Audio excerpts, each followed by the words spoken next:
Ésaïe 66, 13 nous dit, comme un homme que sa mère console, ainsi je vous consolerai, vous serez consolés dans Jérusalem. C'est un des aspects de l'amour divin. Le Seigneur Jésus-Christ nous aime comme une mère. Le Père sait corriger, la mère sait cuisiner. Ce que fait la mère, le Père ne peut le faire. Dieu nous dit, je vous corrigerai, mais je vous consolerai aussi. Je ferai les deux.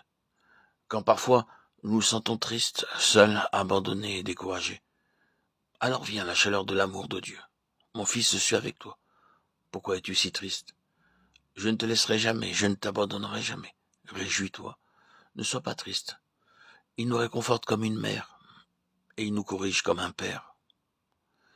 Dans Jean 15, 15, nous lisons, je ne vous appelle plus serviteur, parce que le serviteur ne sait pas ce que fait son maître.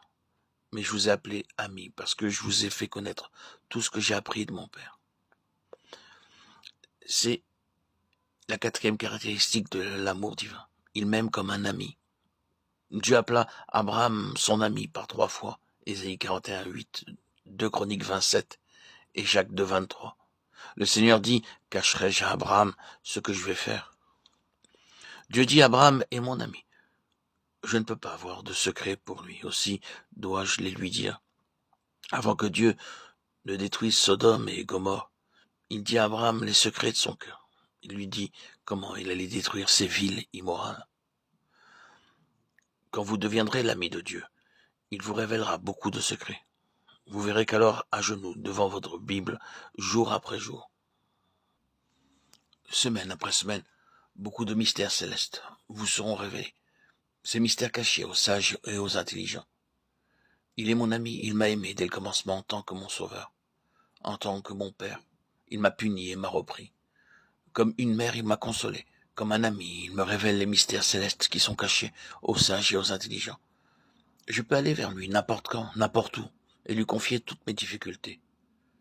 C'est sans honte et sans crainte que je lui dis, Seigneur, j'ai péché contre toi, pardonne-moi, s'il te plaît. Seigneur, aie pitié de moi. Je ne veux pas te blesser. Je ne dois rien lui cacher, je peux lui dire toutes choses librement.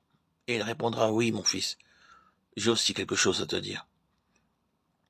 Le Seigneur, l'Éternel m'a donné la langue des savants pour que je sache soutenir par une parole celui qui est las. Il me réveille chaque matin, il réveille mon oreille pour que j'écoute comme ceux qu'on enseigne. Ésaïe 54. Oui, il vous donnera un message de consolation pour quelqu'un. Il vous dira maintenant, mon fils, il y a quelqu'un qui se sent triste, vas-y et parle-lui.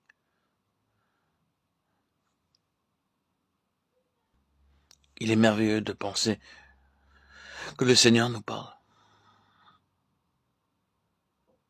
et qu'il nous demande de recevoir son message ou parfois de les transmettre.